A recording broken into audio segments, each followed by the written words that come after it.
40 माननीय सदस्य 7-7 मिनट सबको दिए। सवाए शासन पर आपने बोलने का मुझे अवसर दिया, आपका बहुत बहुत आभार, बहुत बहुत धन्यवाद। नगर पालिका हो, नगर परिषद हो या नगर निगम हो, सबसे प्राथमिक उनका काम शहर को, कस्बे को, अपने को साफ सुथरा करना है का होता है।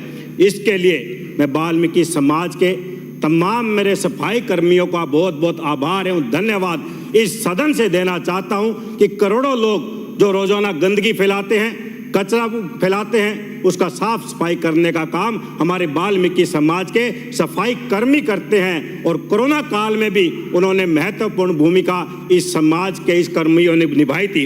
इसलिए जिस तरह से सभी माननीय सदस्यों ने कहा कि सफाई कर्मियों की भर्ती पूर्ण की जाए और उसमें वाल्मीकि समाज को ही प्राथमिकता दी जाए, अन्य किसी को इस भर्ती के अंदर योग्य नहीं माना जाए, क्योंकि यही समाज वो है जो सफाई करने का काम करता है।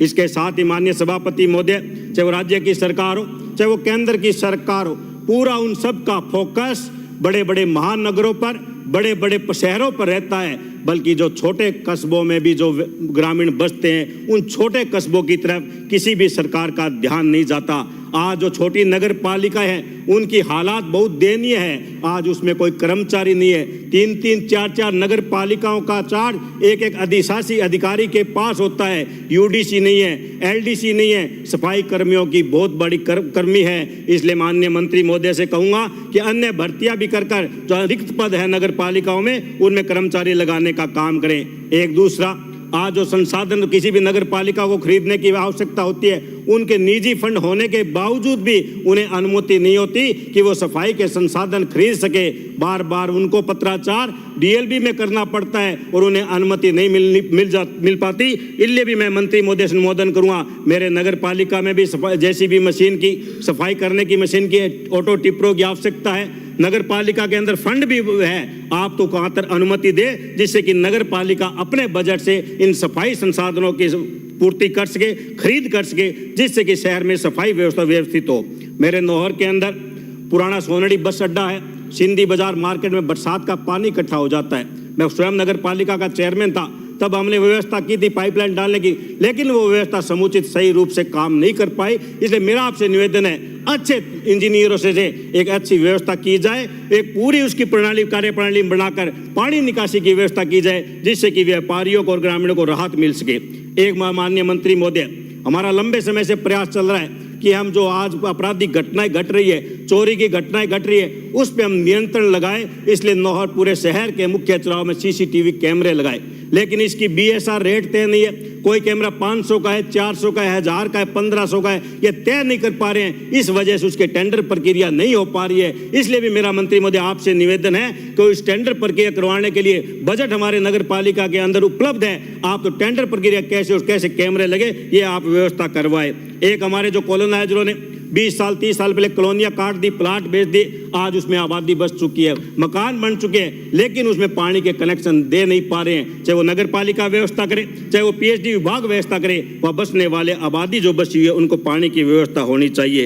एक बहुत बड़ा मुद्दा मेरे माननीय मंत्री महोदय, मैं विशेष रूप से आपसे निवेदन करना चाहूँगा, आपका और राजस्व विभाग का दोनों का है कि मेरे नौहर के अंदर एक खसरा है 67 नंबर और 66 नंबर, जिसकी 5.91 हेक्टेयर भूमि पर पिछले 25 वर्षों से 300 घरों की आबादी बसी हुई है। सड़कों का निर्माण हो चुका है, बिजली पानी के कनेक्शन कर दिए गए हैं, लेकिन एक राजनीतिक संरक्षण की वजह से, एक भ्रष्टाचार करते हुए इसी 12वें महीने के अंदर उसको खातेदारी दर्ज करवा दिया गया। जबकि 30 वर्ष पहले उन्होंने बेचान कर दी थी, कुछ ग्रामीण पट्टे भी बन गए थे, उस पर लोन भी हो चुका था। अब वो नगर पालिका की पेरा फेरी में आ चुकी है। उसका पीछे तहसीलदार जी ने मौका देखा, पटवारी ने मौका देखा, गिरदावर ने मौका देखा। स्पष्ट शब्दों में इन्होंने रिपोर्ट की कि आबादी बसी हुई है।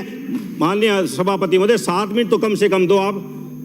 जब भी आप सीट पे आते हो मेरा टाइम काटते हो। विशेष आज मैं आपके पार्टी के खिलाफ नहीं बोल रहा हूँ, आज मैं मेरी समस्या ही बता रहा हूँ, तो 2 मिनट आप मुझे ज्यादा मौका दें जिससे कि माननीय मंत्री महोदय को मैं समस्या बता सकूं। तो ये मेरी मंत्री महोदय आपसे व्यक्तिगत अनुरोध है कि इसकी अब जांच बिठाए, कमेटी द्वारा जांच करे, राजस्व विभाग और आपके दोनों द्वारा उसकी सोमोटी कार्रवाई करते हुए उसकी खातेदारी निरस्त की जाए।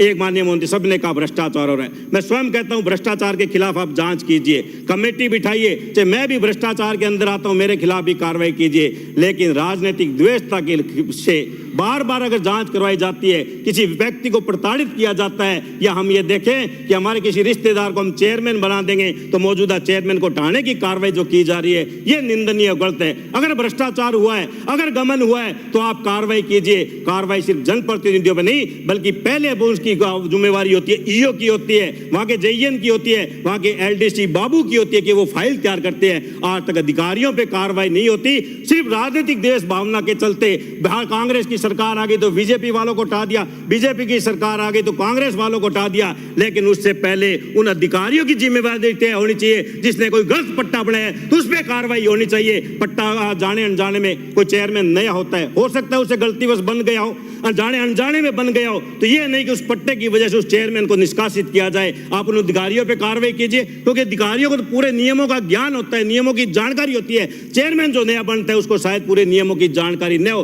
राजनीतिक द्वेष भावता के चलते जो जांचें करवाई जा रही है, जो प्रताड़ित किया जा रहा है, चाहे वो निर्माण कार्य की हो, चाहे चेयरमैन की हो, चाहे पार्षदों की हो, ये मैं मंत्री महोदय आपसे विशेष रूप कहना चाहूंगा, क्योंकि सभी माननीय सदस्यों ने आपकी तारीफ की है। तो ये विशेष तौर से आप ध्यान रखें, राजनीतिक द्वेष भावना से किसी को प्रताड़ित न किया जाए। अगर किसी ने भ्रष्टाचार किया है, किसी ने गबन किया है, तो उस पर आरोप सही साबित हो रहे हैं तो आप उसको निष्कासित भी कीजिए, उसको जेल भी भेजने का काम है वो आप करें। ये मैं आपसे निवेदन करना चाहता हूं, यही मैं आपके कहना इसलिए कहना चाहता हूं सभापति महोदय, ये आप विशेष तौर से इन चीजों पर ध्यान देंगे। आपका बहुत बहुत आभार, धन्यवाद, जय हिंद, जय भारत।